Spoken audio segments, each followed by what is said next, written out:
गरीब साध साध सब नेक हैं, आप अपनी ठोरे, जो सतलोक ले जाएंगे वो साधु कोई और।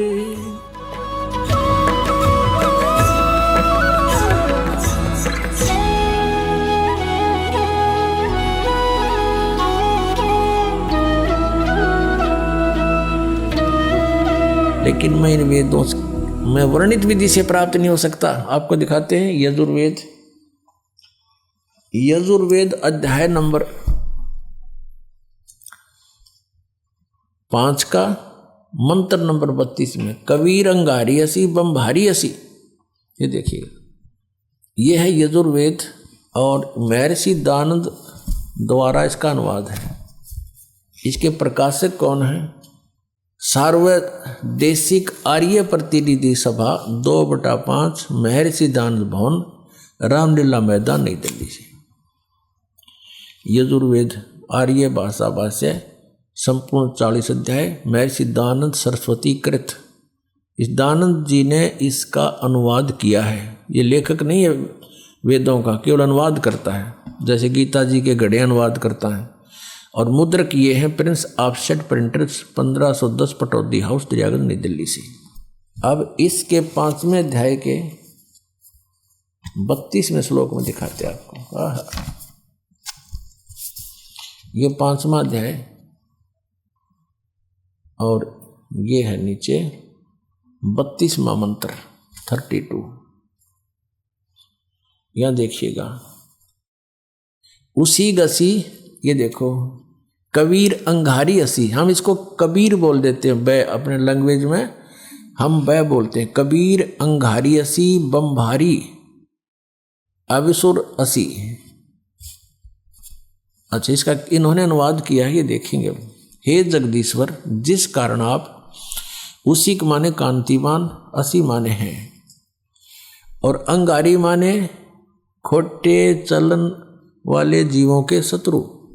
ये लिखना था, आप पाप के शत्रु हैं, पाप नाशक हैं। अब ये अनुवाद करता महर्षि दानंद का अपना ज्ञान सिद्धांत था कि भगवान पाप नाश नहीं करता, इसलिए इसने यहाँ बात उलझा दी।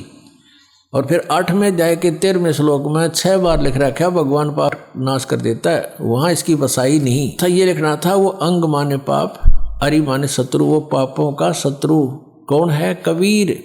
अब इन्होंने इसको, ये कबीर है, कबीर, हम इसको कबीर बोलने लगे, और इसने ये कर दिया इसका कवि, और अर्थ कर दिया कांत प्रजय है। अब पहले हम इस, और फिर बमबारी, ये देखो, बम भारी, बम आरी माने, बम माने बंधन, अरि माने शत्रु, बंधनों के शत्रु, यानी हम उसको बंदी छोड़ कहते हैं, जो बंधन काट दे, बंधन तो छुड़वा दे।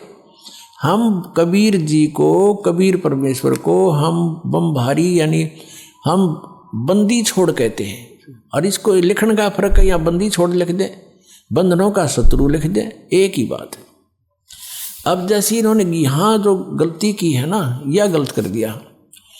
ये अगर या तो फिर कवि ये लिख देते, यहाँ पर वो कवि हैं बस, फिर भी हम मान जाते, न कुछ ठीक करने की चेष्टा की। कबीर का अर्थ कांत प्रजय लिख दिया, ये कोई बात हुई? अब जैसे ये यजुर्वेद है जिसको हम पढ़ रहे हैं, और इसका कहीं पर व्याख्या हो, अब दिखाते हैं आपको। अब जैसे ये इसी यजुर्वेद का अब 36वां अध्याय है, ये देखो, ये 33 अध्याय, 33 अध्याय यानी 36, और इसका ये प्रथम मंत्र है, ये रहा। इसमें ये लिखा है, रचम वाचम परपदे मनो यजु परपदे, ये यजु शब्द लिखा है। अब ये है यजुर्वेद के विषय में, और इसका कोई अर्थ कर दे वो गलत करेगा, इसका यजुर्वेद ही लिखना पड़ेगा यो, जैसा कि इस महर्षि ने ये ठीक किया। यहाँ पर ये है यजु, इसका यहाँ अनुवाद किया है, वहाँ मूल पाठ था। ये देखो, ये यजु शब्द है, और इसका यजुर्वेद लिखना पड़ा, ये सही अर्थ बना। यहाँ पर यदि इस यजु का अर्थ कर देते यज्ञ स्तुतियों का संग्रह, तो के बेराव का के है संग्रह, यज्ञ स्तुतियाँ लिख दे इसकी, यज्ञ स्तुति।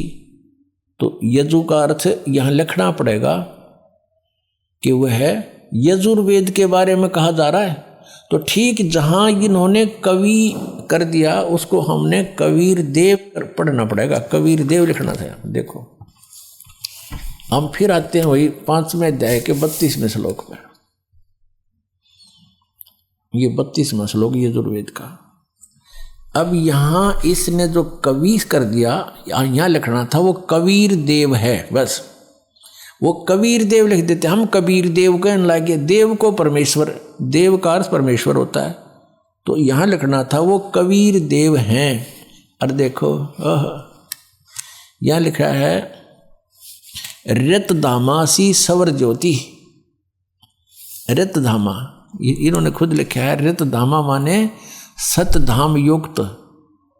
हम सतधाम कहो, सतलोक कहो इसको, ये सतलोक रतधामा नो कारण ये फलाना रतधामा माने सतलोक वाला, सतलोक का निवासी।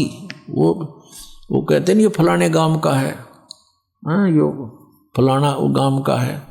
तो ये ऐसे है कि वो रतधामा वो सतलोक में रहता है।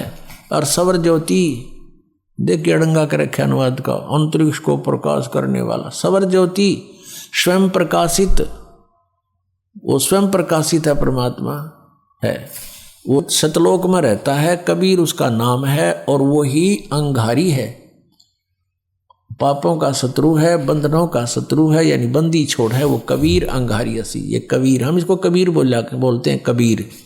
हम लक्षण भी कबीर लागे, पड्डी की मात्रा भी रख दें। अब परमात्मा ने कहा वेद मेरा भेद है, मैं वेदन में नाही, और जौन वेद से मैं मिलूँ वो वेद जानते नहीं।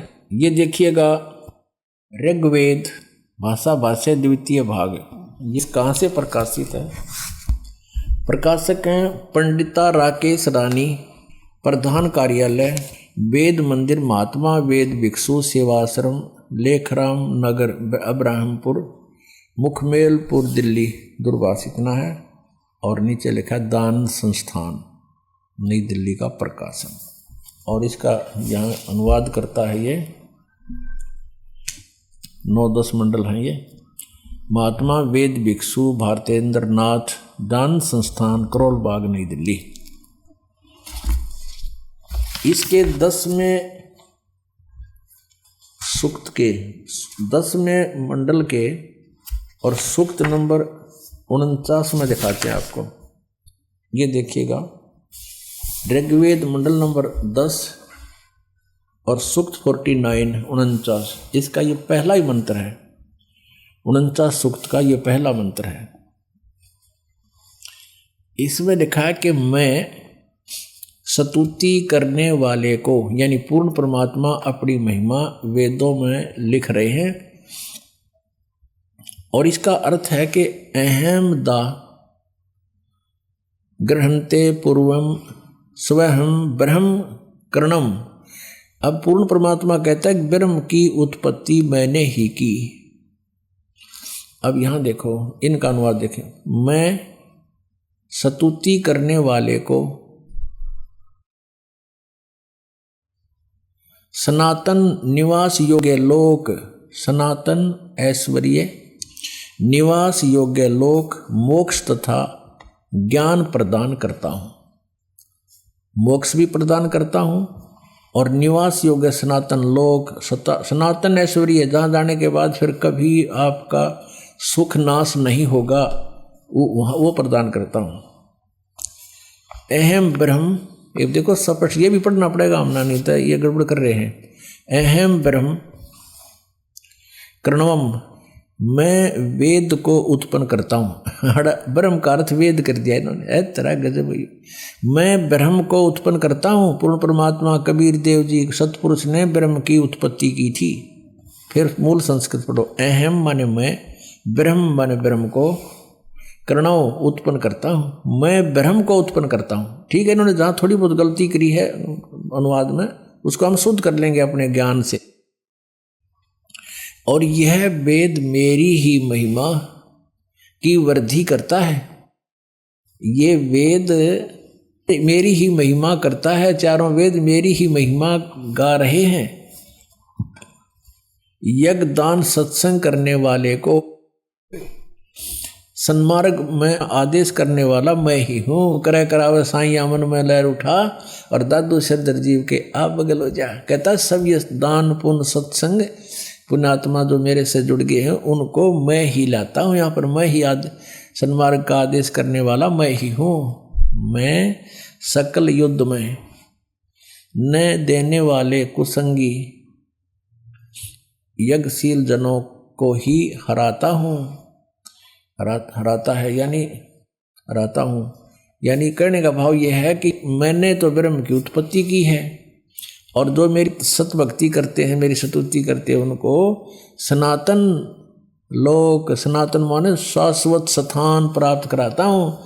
और वहाँ से जब हम चले गए तो ऐश्वर्य आप पर रहेगा, वहाँ सारे ठठ मृत्यु नहीं, कभी कोई बुढ़ापा नहीं, किसी चीज़ का भाव नहीं, निवास योग्य लोक मोक्ष तथा ज्ञान प्रदान करता हूँ। और मैं अहम ब्रह्म करणों, मैं वेद को उत्पन्न करता हूँ, या वेद नहीं, यहाँ ब्रह्म को उत्पन्न करता हूँ।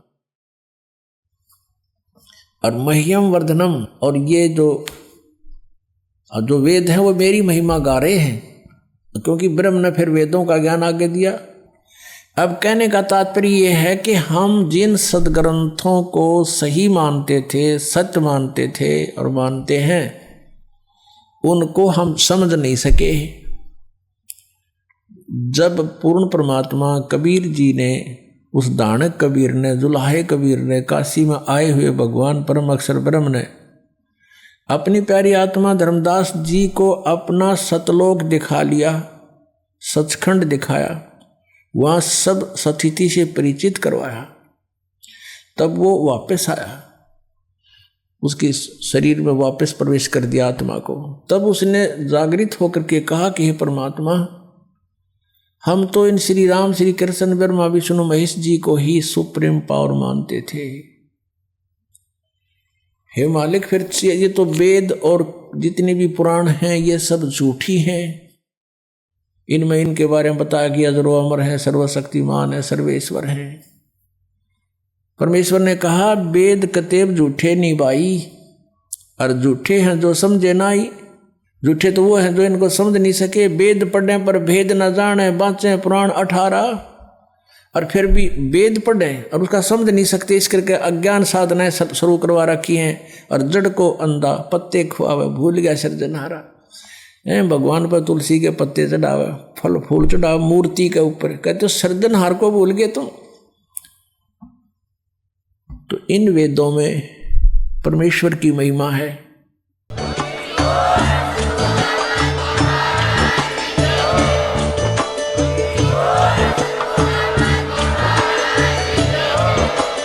आप सुन रहे थे जगत गुरु तत्वदर्शी संत रामपाल जी महाराज जी के मंगल प्रवचन। अधिक जानकारी के लिए विजिट कीजिए हमारी वेबसाइट www.jagatgururampalji.org। संत रामपाल जी महाराज जी के शुभ आशीर्वाद से पूरे विश्व भर में 500 से भी ज्यादा नाम दीक्षा केंद्र हैं, जिन पर संत रामपाल जी महाराज जी द्वारा ऑनलाइन निशुल्क नाम दीक्षा दी जा रही है। अपने नजदीकी नाम दीक्षा केंद्र का पता करने के लिए संपर्क करें 8222880541।